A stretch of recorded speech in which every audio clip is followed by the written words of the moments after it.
नमस्कार दोस्तों। आज का वीडियो बहुत ही इंटरेस्टिंग होने वाला है क्योंकि आज हम ऐसे कुछ बातों के बारे में बात करेंगे जो साउथ एशिया का जियोपॉलिटिकल लैंडस्केप बदल रहा है उसके बारे में। क्योंकि तीन देश, तीन अलग अलग दिशा और एक मिसाइल, और इसमें चाइना के पास अपने सबसे मोस्ट इंपॉर्टेंट नेवल वाटर्स से सिर्फ एक ही एग्जिट उसके पास बचा है।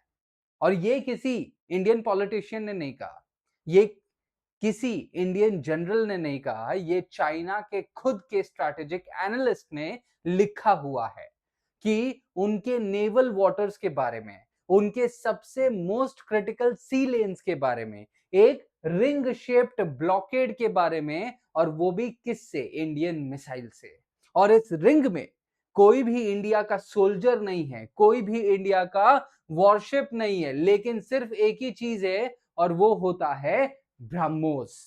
आज हम एक चीज समझेंगे कि ये हुआ कैसे, ये इसका एक्चुअली क्या मतलब होता है, कैसे चाइना का सबसे महत्वपूर्ण वाटर जो है साउथ चाइना सी, उसके अंदर भी चाइना को अब खतरा लगेगा। लेकिन सबसे पहले एक सवाल कि ब्रह्मोस काफी सालों से एग्जिस्ट करती थी। फिलीपींस ने 2022 में ब्रह्मोस को खरीदा, तो suddenly Indonesia, Vietnam, Malaysia, United Arab Emirates, Greece, ये सब देश भी खरीदने लग गए। एक्सपोर्ट की जो कतार है, लाइन है, इतनी लंबी हो गई, और उसका एक ही कारण था, वो था ऑपरेशन सिंदूर। पहली बार ब्राह्मोस एक्चुअली वॉर में यूज किया गया था, असल टारगेट्स में, असल कंडीशन में, और उसने सबके आंख चौंका देने वाले रिजल्ट्स दिए थे। डिफेंस एक्सपोर्ट्स में एक अनरिटन रूल होता है कि जो मिसाइल सिर्फ ट्रायल्स में अच्छी लगती हो और जो मिसाइल एक्चुअल वॉर में प्रूव हो चुकी है, ये दोनों सेम नहीं होती है। हर बायर ये बात बहुत अच्छे से जानता है कि ऑपरेशन सिंदूर के बाद कोई कन्विंस करने की जरूरत नहीं लग रही है ऐसे देशों के बारे में, ऐसे देशों को जो इस मिसाइल को ऑलरेडी इन प्रैक्टिस देख चुके हैं। मिसाइल ने खुद ही इन लोगों को कन्विंस कर दिया, और फिर वो हुआ जो मैप पे दिखता है। साउथ चाइना सी, साउथ चाइना सी, 4 ट्रेडिशनल एंट्री और एग्जिट पॉइंट्स है इसमें। ये हम एक एक करके समझते हैं। सबसे पहला जो होता है that is going to be the बाशी चैनल, ठीक है, जो फिलीपींस और ताइवान के बीच में होता है। पैसिफिक ओशन से ये साउथ चाइना सी में घुसने का एक नॉर्दर्न रूट होता है। फिलीपींस ने ब्रह्मोस को डिप्लॉय किया है, ठीक है, उनका एक आइलैंड है यहां पर, लुजोन आइलैंड, ठीक है, जो बाशी चैनल को कवर करता है, यहां पर फिलीपींस ने इसे रखा हुआ है। दूसरा होता है that is going to be the particular Vietnam, ठीक है। अब वियतनाम की जब अपने बात करें, यहां पर है वियतनाम, ये इसने भी यहाँ पे इंटरनेशनल शिपिंग लेन्स यहीं से गुजरते हैं, और चाइना जो है यहाँ पे हमेशा वियतनाम को दबाने का प्रयास करता है। तो वियतनाम ने भी यहाँ से ब्रह्मोस खरीदा ताकि वो चाइना को दबाने का प्रयास कर सके। सदन की हम बात करें तो यहाँ पे आपको पता है कि भाई इंडोनेशिया है, और यहाँ से मलक्का स्ट्रेट, सुंडा स्ट्रेट, लोम्पोक स्ट्रेट, ये सब दुनिया के सबसे बड़े और सबसे बिजी शिपिंग कॉरिडोर्स होते हैं। इंडोनेशिया ने एडिशनल ब्रह्मोस की बैटरी खरीदने की भी बातें कंफर्म करी। तो साउथ में भी ब्रह्मोस, वेस्ट में ब्रह्मोस, नॉर्थ में ब्रह्मोस, और सबसे बढ़िया जो है ताइवान। अब ताइवान में इंडिया इनडायरेक्टली, डायरेक्टली कभी इतना ज्यादा एंगेज नहीं करता क्योंकि वो सीधा चाइना के साथ खतरा लेने जैसा होता है। अब 4 दरवाजों में से 3 दरवाजे में भारत की मिसाइलें हैं, बिना इंडिया के सेलर या बिना इंडिया की नेवी वहां जाते हुए भारत के मिसाइल वहां पहुंच चुके हैं, चाइना को खेद रखते हुए, ठीक है। अब इस पूरी स्टोरी में ये बहुत सारी अलार्मिंग चीज है, समझना कि वियतनाम की डिप्लॉयमेंट पे, ठीक है, जब हम बात करते हैं तो यहां पर हमें सिर्फ वियतनाम ने मिसाइल्स ली ऐसी कोई कहानी नहीं है। पहले समझना कि जो वियतनाम है ना, उसने क्या किया है, यहां पर जो हाइनम आइलैंड्स है, चाइना का सदर्न मोस्ट प्रोविंस में, ठीक है, यहां पर एक नेवल बेस होता है चाइना का, जो उसका सबसे स्ट्रेटेजिकली इंपॉर्टेंट नेवल बेस होता है, ठीक है। ये वो बेस है जहां पर चाइना की न्यूक्लियर पावर्ड सबमरीन्स स्टेशनड होती है। ये वो बेस है जहां चाइना की साउथ सी फ्लीट ऑपरेट करती है। ये चाइना का नेवल पावर प्रोजेक्शन का सबसे बड़ा एक चंक होता है जो इंडो पैसिफिक में बताता है कि चाइना के नेवी से बढ़कर कोई भी चीज नहीं है। अगर चाइना को कभी साउथ चाइना सी में मिलिट्री एक्शन लेनी पड़े, ठीक है, तो वो सानिया से ही निकल के आती है।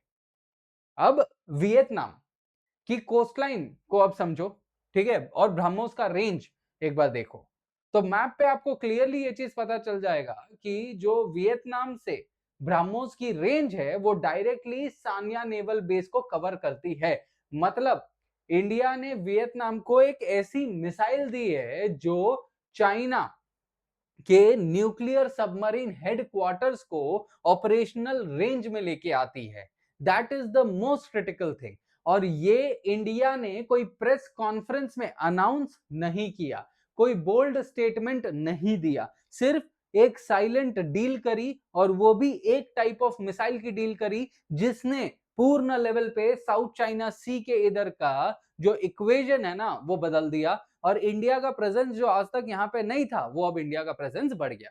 अब चाइना की एक्चुअल प्रॉब्लम समझे तो सबसे पहले साउथ चाइना सी में, ठीक है, चाइना सिर्फ एक सबसोनिक थ्रेट फेस करता था आज तक, ठीक है, जो अलग अलग थोड़े बहुत जो मिसाइलें होती थी, वाईजे मिसाइल ऐसे करके, ठीक है। सबसोनिक मतलब क्या होता है कि रेडार के पास जो है ना रिएक्शन टाइम होता है कि वो उस मिसाइल को डिटेक्ट कर ले, कैलकुलेट कर ले या इंटरसेप्ट कर ले कि भाई कितने स्पीड से आ रहा है, कैसे उसको मैनेज करे, वैसा। तो ऐसे मिसाइलें आज तक साउथ चाइना सी में थी। लेकिन अब ब्रह्मोस जो है वो मार्क 2.8 का जो स्पीड रखने वाला है, एक फाइटर जेट से लगभग 3 गुना ज्यादा तेज ब्रह्मोस चलता है। और इस टाइम चाइना के पास कोई भी रिएक्शन के लिए टाइम नहीं बचा है। और अब 3 डायरेक्शन से simultaneously, that is Philippines, Vietnam, Indonesia, ये तीनों डायरेक्शन से एक साथ, ठीक है, अब ब्रह्मोस के मिसाइल यहां पे खड़े हैं। चाइना के पास अब दो ही ऑप्शन है। सबसे पहला ऑप्शन कि भाई वो सोर्स को इंटरसेप्ट करे, मतलब लॉन्च होने से पहले ही लॉन्च व्हीकल को स्ट्राइक करना पड़ेगा चाइना को, मतलब दूसरे देश के जमीन पे पहले शॉट्स फायर करो, ठीक है। और ये अगर उन्होंने कर दिया तो चाइना के लिए ये सबसे बड़ा पॉलिटिकल कैटास्ट्रोफे होगा, डिजास्टर होगा। ये इंटरनेशनल लेवल पे चाइना की निंदा बहुत ज्यादा बड़ी बड़ी हो जाएगी। और दूसरा ऑप्शन कि भाई मार्क 2.8 के इस मिसाइल, दैट इज ब्रह्मोस वाले मिसाइल को मिड एयर में ही इंटरसेप्ट करके तीनों डायरेक्शन से साइमल्टेनियसली उसके ऊपर फायर कर लो, जो कि टेक्निकली नामुमकिन जैसा है, क्योंकि चाइना के पास सुपरसोनिक लेवल पे मिसाइलों को एकदम फास्ट लेवल पे कैच करना, वो टेक्नोलॉजी अभी तक उन्होंने बताई नहीं है कि है उनके पास कि नहीं है, ठीक है। तो दोनों भी ऑप्शन चाइना के लिए बहुत एक्सपेंसिव है और बहुत रिस्की है। और यहीं पर ब्रह्मोस का एक्चुअल पावर जो है ना, परफॉर्मेंस की बात नहीं कर रहा हूं, डायलेमा परफॉर्मेंस की बात नहीं कर रहा हूं, एक्चुअल पावर देखने में आती है, ठीक है। और चाइना के ऊपर ये डायलेमा भी क्रिएट होता है कि भाई चाइना खुद के जो उसके एनालिस्ट है, ये चाइना के एनालिस्ट ने ये खुद चाइना का डायलेमा सामने लाया। ये इंडिया के सपोर्टर्स नहीं कह रहे, ये इंडिया के एनालिस्ट नहीं कह रहे, ये चाइना के स्ट्रैटेजिस्ट ने अपने प्लेटफॉर्म पे खुद लिखा। इंडिया ने एक भी सोल्जर भेजे बिना, एक भी वॉरशिप भेजे बिना साउथ चाइना सी की कॉम्प्लेक्सिटी को डबल कर दिया। जो चाइना साउथ चाइना सी पे अपना खुद का बादशाह बनाना चाहता था, आज उसके दरवाजे पे एक ऐसी मिसाइल खड़ी है जो उसका अस्तित्व मिटा सकती है साउथ चाइना सी पे कब्जा करने से। सो सिर्फ वेपन्स बेच के भारत ने ये नहीं किया, रशियन टेक्नोलॉजी यूज किया गया, इंडियन डिप्लोमेसी यहां पर बहुत काम आई, साउथ एशियन कंट्रीज के साथ बातचीत करके उनके टेरिटोरियल कंसर्न्स को समझ के फिर जाके यहां पर ये मिसाइल्स गई है। और ये सब चीजें एनालाइज करके चाइना के एनालिस्ट ने ये सब चीजें लिखी भारत के बारे में कि भाई भारत ने ये मूव किया तो किया कैसे, मतलब शानदार मूव था ये। कि जब तुम्हारा कॉम्पिटिटर, मतलब यहां पे समझना, चाइना हमारा कॉम्पिटिटर है, उसने हमारी अचीवमेंट को एक्नॉलेज किया, और यही एक्नॉलेजमेंट भारत के बहुत ज्यादा विकास होने का एक सबूत है।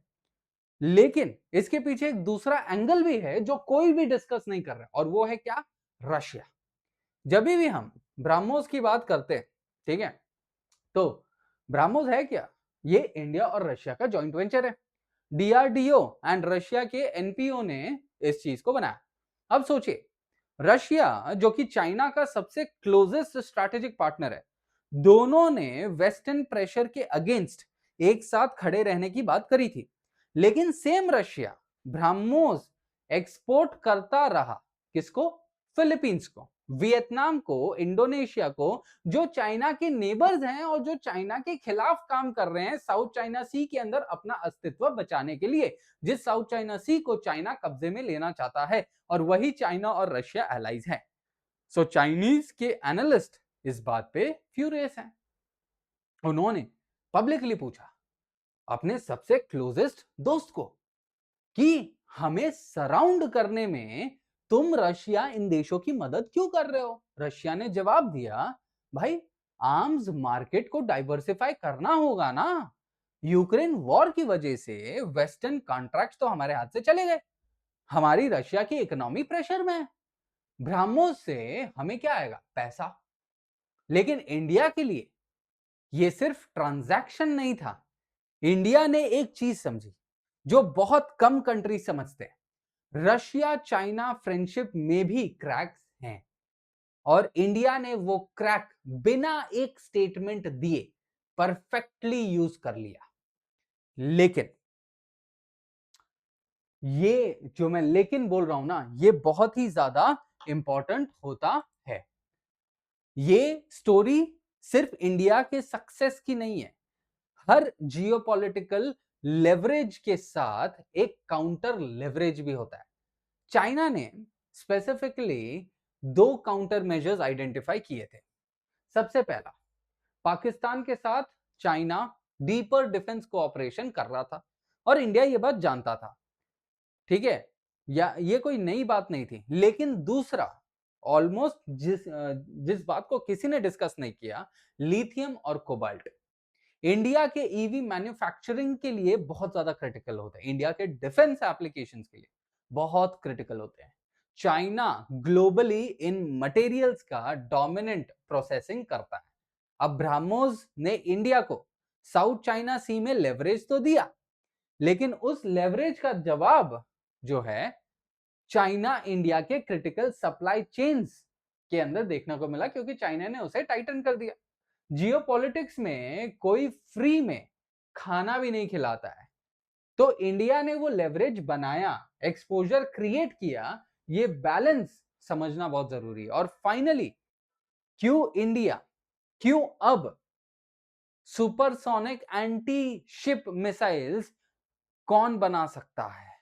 रशिया, उसके ऊपर यूक्रेन वॉर के सैंक्शंस लगे हैं जिसकी वजह से वो प्रोडक्शन नहीं कर पा रहा है ऐसे जहाजों का। अमेरिका के पास हार्पून है, ठीक है, जो कि अगेन सबसोनिक है। फ्रांस के पास एक्सोसेट है जो कि अगेन सबसोनिक है। चाइना के पास है, लेकिन अपने नेबर्स को चाइना कभी वो बेचेगा नहीं, ठीक है, मिसाइल।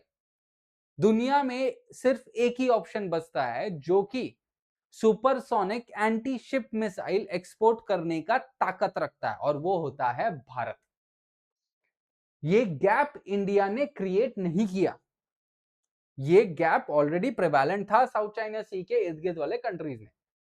ये गैप क्रिएट किया जियोपॉलिटिक्स ने, रशिया यूक्रेन के वॉर ने, वेस्टर्न टेक्नोलॉजीज की गैप्स ने, और साउथ चाइना सी के टेंशंस ने। इंडिया ने सिर्फ वहां खड़ा होना चूज किया और उस मौके का फायदा उठाना सिलेक्ट किया, जिसके तहत ये अपना ब्रह्मोस हमने दिया। डेकेड्स तक इंडियन वेपन्स, ठीक है, इंडिया वेपन्स खरीदते रहा है, रशिया से ले लो, अमेरिका से ले लो, फ्रांस से। इंडिया हमेशा से एक बायर था, लेकिन आज इंडिया वेपन्स बेच रहा है। किसको?